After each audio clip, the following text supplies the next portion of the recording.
আপনি কি কখনো খেয়াল করেছেন অনেক সময় আজান শুরু হলে কুকুর ডাকতে থাকে?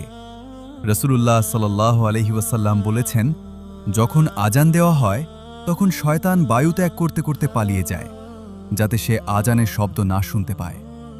আর আজান শেষ হলে আবার ফিরে আসে।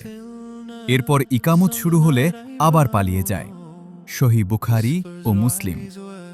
অন্য এক হাদিসে রাসূলুল্লাহ সাল্লাল্লাহু আলাইহি ওয়াসাল্লাম বলেছেন, যখন কুকুরের ঘেউ ঘেউ বা গাধার ডাক শুনবে তখন আল্লাহর কাছে আশ্রয় প্রার্থনা করো, কারণ তারা এমন কিছু দেখে যা তোমরা দেখতে পাও না।